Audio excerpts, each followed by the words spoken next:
What I do with WOTC Scions, I'm going to be covering a year in review, just going over different cards from different sets and showing you guys some of my favorite highlights from each set. I also will be doing like a ranking system as well. These are 100% scientifically backed up. But if you have any comments or anything like that that you would like to say as far as like what sets you think were your favorite or cards were your favorite, feel free to comment down below. I will be giving my final thoughts at the very end, ranking everything from top to bottom. What I'm keeping in mind though will be the precons, the lore, and the cards within the set. These will be aspects that I keep in mind when I'm going from set to set. Now we're jumping right into the first set, which is All Be One. It's one of my favorite sets actually here recently.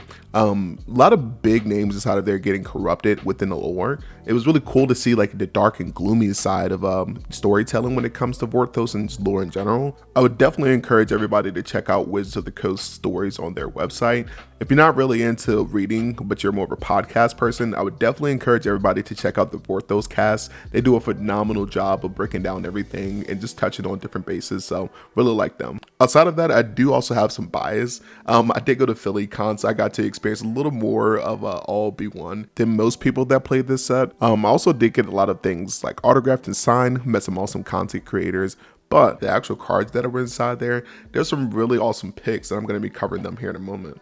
And these are my personal top 3 cards from the set. First, we have Conduit of Worlds. Second, we have Elesh Norn, Mother of Machines. And then third is All Be One. I like these cards because they are fairly open-ended when it comes to applicability. You have Conduit of Worlds that allows you to bring back lands from your graveyard, and also allows you to reanimate once a turn. You have All Be One that mentions putting counters on things. And it's really crazy because it doesn't specify +1/+1 counters. We live in a counter world right now. Of course, we have like time counters, suspend counters, so on and so forth. So the applicability for it is really cool. And then of course you have Elesh Norn. I mean, having your stuff enter the battlefield and get a double trigger off of that is really cool. But we also live in a world where enter the battlefield effects are getting really, really strong. Being able to deny that access is really critical. I do have a sleeper pick as well. It's in 1% of decks right now. It's called Nor's Wellspring. It's a 2-cost white artifact that says whenever a creature you control dies, scry 1 and then put an oil counter on Nor's Wellspring. You may pay 1, tap it, remove 2 oil counters from Nor's Wellspring, and then draw a card. I think that card is really underrated in my opinion, especially if you're inside a mono white. Hopping right into the precons though, I personally think that the Niali precon carried a lot of that weight. I like the cards within the 99 as far as like the reprints, as well as some of these stapley cards that are going to be utilized going forward. So that would be my personal take on it. It's not to say that the toxic precon was bad or anything like that. I just personally think that the Niali one had a lot more implications when it came to, like I said, more of the staple cards. Speaking of these staple cards, one of them being Roar of Resistance. It's a 2-cost red enchantment that says creature tokens you control have haste, and it says whenever one or more creatures attack, you may pay 2, 1 generic and 1 red. If you do, creatures attacking your opponents and or planeswalkers they control get +2/+0. And it's really cool because it doesn't specify your creatures. That's one of the really cool cards inside of this set. As for the other card, it's 1 generic and 1 white, and it says whenever it enters the battlefield, create a 1/1 white spirit creature token with flying. Whenever you create 1 or more creature tokens, put a story counter on this card. You can pay 1 white, tap it, remove a story counter from this card, and then draw the card. From the other precon, we have Norn's Decree, and then we have Norn's Choirmaster. Norn's Decree allows you to take advantage of combat just in general. So if combat is dealt to you, that person gets a poison counter. And it says whenever a player attacks, if 1 or more players being attacked or poisoned, the attacking player draws a card. As for the Choirmaster, it has Flying First Strike. It's a 5/4, and whenever a commander you control enters the battlefield or attacks, proliferate. The next set I'm going to be bringing up is March of the Machines. I am also going to be combining this with the Aftermath because they only had like 50 or 60 cards. But overall, the lore for it, in my humble opinion, I feel as though the lore was a bit rushed. And it makes sense because they were doing an Avengers type effect where you had different types of planes or universes that were coming together. So we pretty much got glimpses from each one of their planes. And we weren't able to get a little bit more detail when it comes to like the characters that we usually care about. or new people just in general. I did like that they explored a little more of the geographical details when it came to these places that we don't usually get to go to.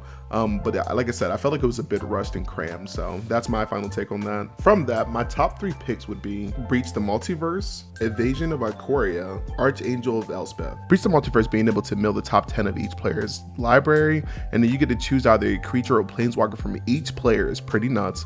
And then we have Invasion of Ikoria being able to tutor for a non-human creature, which is crazy. Like, you'd think the stipulation would be, you know, a little bit more drastic, but it says non-human creature, you get to put it into the battlefield effective immediately.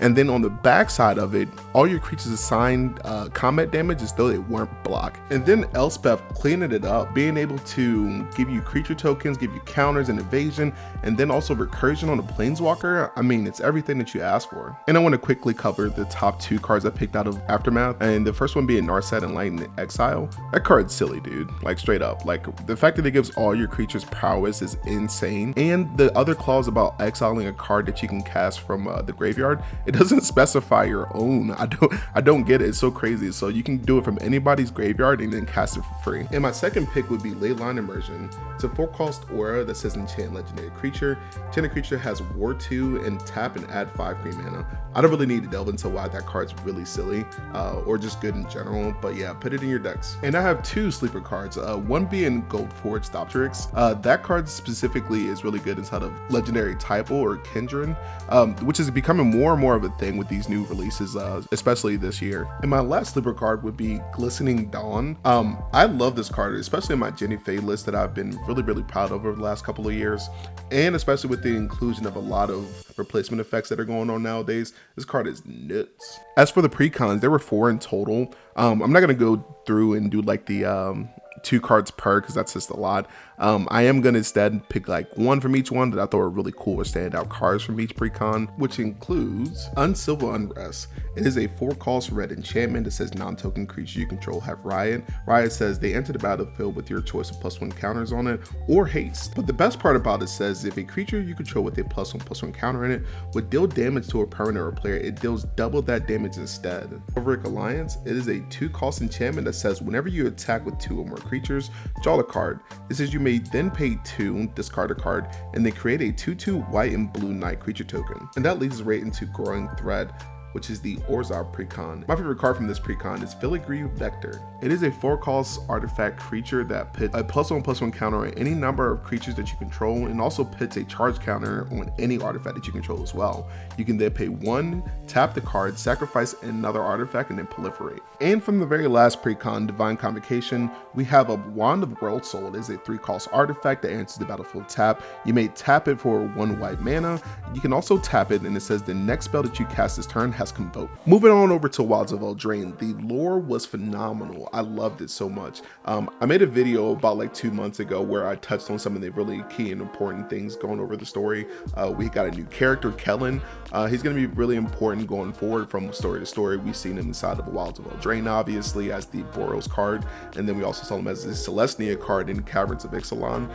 The story was cool. Like, you have Will and Rowan. You got to see the polar opposites of their personalities, and how, you know, the aftermath from the invasion plagued them. Really good stuff. So I would tell you guys to read it. I'll link it down below from my previous video. And for my top 3 cards, we have Malevolent Witchkite, Knight of Sweet's Revenge, Yenna Redtooth Regent. Wilds of Eldraine has so many banger cards inside of it. It was really hard to choose which ones are my top 3. Malevolent Witchkite is such a cool card, especially in a world growing full of tokens. You can get tokens literally for anything. Upkeep, you can get triggers from stuff entering the battlefield. Treasures, get rid of your treasures, draw some cards. I think this is such a good card. It's just reprocessed on a body, which is pretty cool. And speaking of a world growing of tokens, we have a Knight of Sweet's Revenge. And enters the battlefield, it creates a food token for you, and it says food you control can tap to add green mana to your mana pool, which is nuts considering the amount of like food support just in general that we got for Lord of the Rings, which I'll bring up at some point. And then the fact that you have a game ender where you can pay 7 mana, sacrifice this card, and it says creatures you control get +X until end of turn, where X is the number of foods that you control. And then Yenna Redtooth Regent. I've went on so many tangents going over this card. If you guys would like the more in-depth version of how I feel about this card, you can watch my Color Pie video. But yeah, she's cool. You know, honestly, like there's so many things that make her so neat to me. One of my favorite sleeper cards inside of this set is Thunderous Debut. It's a 7-cost sorcery that has Bargain. Bargain says that you may sacrifice an artifact, enchantment, or a token as you cast a spell.